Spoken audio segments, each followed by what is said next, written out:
شوف بقى اما اقولك، انا فكرت كويس لقيت ما تنفعنيش غير حاجة واحدة بس. ايه هي؟ حبة النفاق يصلحوا الحال.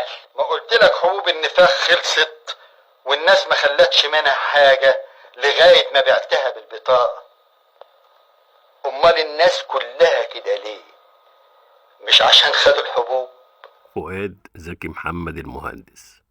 فؤاد المهندس اتولد يوم 6 سبتمبر سنة 1924 من حي العباسية في القاهرة، من بيت مكون من 4 اخوات. كان فؤاد ترتيبه بين اخواته التالت.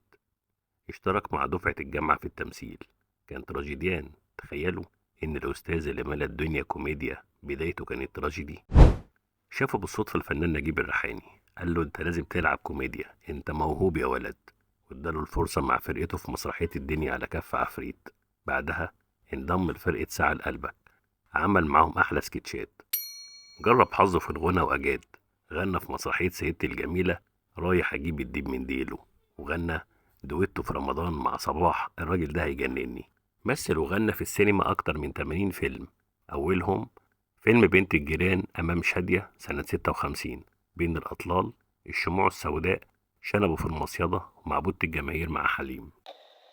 ايه يا ما هشكني، يا ما دلعني، كان يحطني دايما على رجله كده يعمل لي، وبعدين يقوم يغير البدله. الأستاذ كان له برنامج إذاعي بعنوان كلمتين وبس، اللي كان بينتقد أخطاء الروتين، وبالذات كلمة فوت علينا بكرة يا سيد. اشتهر بحبه للأطفال وعمل فوازير عمه فؤاد، وبعدها هالة حبيبتي، وإنها حقا عائلة محترمة في الثمانينات. تزوج من عفة سرور، أنجب منها ولداه أحمد ومحمد. اتجوز المرة التانية من فاتنة المسرح الفنانة شويكار، كان بيمثل معاها في مسرحية هو وهي، وفي أحد المشاهد طلبها للجواز وقال لها تتجوزيني يا بسكوتة؟ قالت له ماله. وفي نهاية تصويرهم فيلم هارب من الأيام، كان هو لابس بدلة وهي لابسة فستان فرح. استغلوا الموقف، راحوا للمأذون الساعة 2 الصبح. صحيح الحب بهدلة.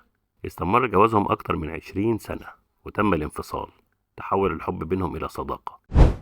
في يوليو 2006 اتفاجئ بحريق في غرفة نومه اللي كان مجمع فيها كل مقتنيات وجوايزه، تاريخه الفني. ومن بعدها والأستاذ زعل وتعب والصحة اتدهورت، وبعد شهرين توفى فؤاد المهندس يوم 16 سبتمبر عام 2006. الله يرحمك يا عم فؤاد.